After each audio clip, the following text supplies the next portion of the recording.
Regressão de memória. O termo tem seu significado a partir da verificação de que é possível a qualquer pessoa lembrar-se de acontecimentos passados dos quais foi protagonista. Tal passado verificou-se não se restringir à atual existência. Alguns experimentadores e, principalmente, terapeutas esbarraram em vivências de seus sujeitos que extrapolaram de forma categórica os limites da vida intrauterina. Não havia qualquer indução do operador ao sujeito quanto à crença na reencarnação. As ocorrências verificadas em consultórios de psicólogos se deram independentes do desejo ou dos conhecimentos dos profissionais e de seus clientes. A exemplo disto, citamos os trabalhos do Dr. Maurice Netherton nos EUA. No prefácio da edição americana de seu livro Vidas Passadas em Terapia, de julho de 1979, o doutor em medicina Walter Staes afirma categoricamente: embora a doutrina da reencarnação seja utilizada como um instrumento dessa forma de terapia, a crença na mesma não é imprescindível ao seu êxito. O campo da pesquisa sobre a reencarnação através da regressão de memória, bem como sua utilização clínica, é uma área com grande quantidade de informações envolvendo experimentadores e terapeutas em várias partes do mundo. De Rochas, França, Fiore, EUA, Kelsey, Inglaterra, Netherton, Estados Unidos, Casey, Inglaterra, Van Bach, EUA, Miranda, Brasil e outros desenvolveram experiências em torno da regressão de memória com resultados surpreendentes. A regressão de memória extrapolou o campo científico e penetrou nos consultórios de psicólogos, da crença à investigação e desta à utilização como método para início de terapia. A técnica foi introduzida em terapias sem a preocupação da validação científica, promovendo reações nos organismos oficiais de controle do exercício da profissão. Não que se deva necessariamente submeter-se a tais órgãos, mas não só para mostrar-se que aquela nova prática pode significar uma tendência ou uma nova abordagem em psicoterapia, como também para buscar, através da pesquisa científica, testar sua eficácia. Deve-se criticar a postura de tais órgãos que, de forma subserviente, aceita a psicanálise freudiana como ciência e não acata a regressão de memória como técnica que, inclusive, foi utilizada nos trabalhos iniciais de Sigmund Freud, de 1856 a 1939, criador da psicanálise. Terapia regressiva a vivências passadas, TRVP, é o termo empregado para a técnica introdutória ao método terapêutico usado pelos profissionais em psicologia, que buscam ou que encontram, através da regressão de memória, a provável causa dos conflitos atuais de seus pacientes em épocas anteriores à existência atual, como também em períodos da infância presente e durante a vida intrauterina. A expressão foi criada com o intuito de alcançar a interpretação de que esses fenômenos regressivos poderiam se situar em outra esfera que não a das vidas passadas. As vivências passadas poderiam se dar na existência atual, ou mesmo de se tratarem de imaginações com um forte sentido de realidade. Dessa forma também poder-se-ia fugir à fiscalização dos organismos de controle do exercício da profissão, como também aos opositores sistemáticos e a uma clientela mais preconceituosa. São diversos os métodos empregados para se alcançar a lembrança do passado. Várias também são as teorias sobre como funciona a mente humana e onde se localizam essas memórias. Parece comum a ideia de que as memórias fazem parte do conteúdo inconsciente, não armazenado na córtex cerebral, mas sim no organismo subjacente a ele, acessível por mecanismos ainda desconhecidos e estreitamente ligados ao consciente. A lembrança dos conteúdos oriundos de outras encarnações estaria relacionada com a faculdade de se desligar momentaneamente um corpo do outro, isto é, o corpo físico do perispírito, tornando a informação contida no corpo espiritual acessível através do corpo físico. Tal faculdade pode ser espontânea, como era o caso de Edgar Cayce, tanto quanto provocada. A acessibilidade espontânea é também possível através de conexões com eventos similares aos ocorridos no passado, que abrem uma espécie de janela que possibilita essa ligação. A janela é uma espécie de plug que promove a ligação da zona consciente com a inconsciente, onde estão as memórias passadas. Quando nos deparamos com eventos semelhantes, os que já vivemos no passado e que tiveram uma carga emocional significativa, é comum voltarmos a ter a mesma emoção anterior. Embora esqueçamos muita coisa do passado, não perdemos aquilo que teve suficiente carga emotiva e que se constitui num núcleo energético que possibilitará oportunamente ser relembrado. O primeiro passo para as investigações sobre regressão de memória foi dado por Albert de Rochas, que, através do magnetismo, e aí em nota ele coloca que magnetismo é a imposição das mãos para a transmissão de fluidos do operador ao sujeito.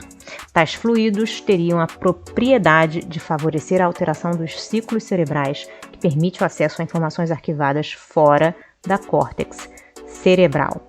Então, o primeiro passo para as investigações sobre regressão de memória foi dada por Albert de Rochas, que através do magnetismo constatou a possibilidade da dissociação entre a córtex e o perispírito. Descobriu ele, com a magnetização, a exteriorização da sensibilidade para além do corpo, possibilitando o acesso aos conteúdos mais recônditos da mente humana. Dessa forma, isto é, com a manipulação de uma energia sutil, a regressão de memória caracteriza-se como um mecanismo automático, sem conotação subjetiva, nem dependente da crença do sujeito ou da contribuição do operador que induziria o sujeito à imaginação fantasiosa. A participação do operador na aplicação do método de regressão, como direcionador das memórias do sujeito, cai por terra. O magnetismo, ao contrário da hipnose, elimina aspectos direcionadores da fala do operador, reduzindo sua possível interferência. A hipnose foi e ainda é utilizada por muitos profissionais que praticam a regressão de memória. O processo hipnótico parece modificar a ciclagem cerebral, induzindo o cérebro a alterar sua frequência para ciclos menores, penetrando em estados de inconsciência. Essa possibilidade, como se pode constatar nos trabalhos da doutora Ellen Van Bach, e em nota, ele coloca vídeo explicações sobre o método por ela empregado no livro Vida Antes da Vida, elimina o diferencial energético existente entre o inconsciente atual e o que contém as memórias de vidas anteriores. Tal diferencial é responsável pela impossibilidade da lembrança imediata do passado. No processo da reencarnação, penetra-se num corpo com frequências diferentes das existentes do corpo espiritual, ou seja, do perispírito. As memórias estariam em diferentes frequências. Cada existência comportaria um gradiente energético para essas memórias. Tal gradiente consiste numa escala de quantidade de energia expendida para cada atitude ou emoção, sendo que, numa mesma existência, ele é mínimo, menor que entre existências diferentes. Tal carga energética agregada a uma memória poderá, por similitude com um dado presente, estabelecer uma conexão que desencadearia uma lembrança do passado. A hipótese da existência do gradiente energético das memórias parece também justificar um outro método, de certa forma revolucionário, do psicólogo americano Maurice Netherton. Seu método, em síntese, consiste na repetição de frases identificadas pelo operador no curso das entrevistas com o sujeito, cuja significação relaciona-se com conteúdos emocionais, desencadeando seus significados anteriores. Parece haver conexão entre as vibrações emitidas pela repetição das frases e aquelas inerentes às memórias do passado. Os núcleos traumáticos daquelas memórias seriam o ponto de partida dessas lembranças. Diz-se que só é possível a lembrança do que foi suficientemente forte e intenso nas suas experiências passadas. A carga energética de cada lembrança parece estar associada a uma época, ao local em que ocorreu, ao ambiente e à personalidade que a viveu, formando uma matriz, cujos elementos estariam numa mesma vibração energética. Essa carga energética teria, então, um gradiente pequeno dentro de uma mesma existência. A repetição das frases desencadeia as lembranças que estejam numa mesma frequência. O método parece revolucionário por não utilizar a hipnose clássica, nem o magnetismo, nem a indução verbal presentes em outros experimentadores. A reação do sujeito, quando ocorre a repetição das frases, em alguns casos, parece com o transe que se dá em certos tipos de mediunidade. Caberia um melhor estudo das reações do sujeito no momento da catarse do passado. Creio que um EEG no momento da lembrança, comparado a um outro no momento do transe mediúnico, poderia servir a estudos muito interessantes. Haveria alguma espécie de transe no momento da lembrança da vivência passada pelo método da repetição de frases? Será que o processo altera a ciclagem cerebral? As terapias que utilizam a regressão de memória ainda são consideradas alternativas, cujo conceito é tomado no sentido pejorativo pelos meios acadêmicos, vítima de preconceito de alguns profissionais da psicologia. As técnicas regressivas ainda terão seu lugar como métodos terapêuticos imprescindíveis à compreensão dos problemas humanos. Os métodos não são reconhecidos oficialmente pelos conselhos de psicologia e medicina no Brasil. Essa será uma discussão necessária para a próxima etapa da implantação definitiva da pesquisa da reencarnação nos meios acadêmicos. Mais adiante, abordaremos o assunto da regressão de memória de forma mais detalhada, evidenciando aspectos mais práticos no que diz respeito às suas consequências. De qualquer forma, sua utilização hoje vem crescendo cada vez mais, tendo em vista os excelentes resultados obtidos nos processos de cura dos traumas e conflitos humanos. É comum, nos centros espíritas, o uso do método nos processos de desobsessão aplicados nas reuniões mediúnicas, nem sempre com os devidos cuidados, em espíritos que necessitam enxergar seu passado para compreender seu presente.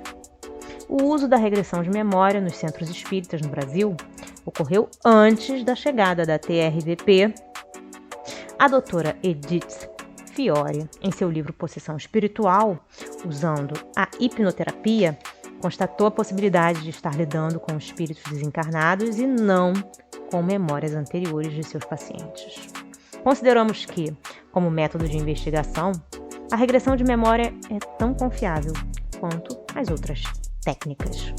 Nada deixa a desejar quanto à veracidade dos conteúdos expostos pelos sujeitos, muito embora possa encontrar-se, em certos casos, registros de inconsistência. Tais registros improvados não invalidam o método, pois as inconsistências podem ser encontradas em outros tipos de observações. O fato de ser um método artificial, isto é, provocado, não lhe retira credibilidade. Tal credibilidade independe do método, pois advém da realidade, isto é, da constatação dos fatos. A regressão pode levar o indivíduo a vivências imaginárias ou reais, desta ou de outras encarnações. Pode o indivíduo, sendo biógrafo de alguém, a ponto de saber detalhes íntimos de sua vida, submetendo-se mais tarde a uma regressão, dizer que foi aquele personagem. Isso se daria por mistificação inconsciente ou por algum recalque. Há também um caso relatado pelo pesquisador Henrique Rodrigues, brasileiro de Belo Horizonte, Minas Gerais, no qual um ator, submetido a uma regressão, lembrou-se ter sido um personagem mitológico, Jazão. Tais ocorrências não invalidam o método como forma de se provar a reencarnação, pois seriam casos isolados. Um mapeamento do cérebro contribuirá para que o homem descubra que não é nele a fonte dos registros mnemônicos, mas sim de algum ponto fora dele. As áreas cerebrais são instâncias mecânicas por onde transitam sinais elétricos, tais quais estações abaixadoras dos conteúdos perispirituais. Pode encontrar-se registros reencarnatórios, bem como de ocorrências da atual encarnação, ali colocadas por transferência do perispírito de cuja fonte se originam.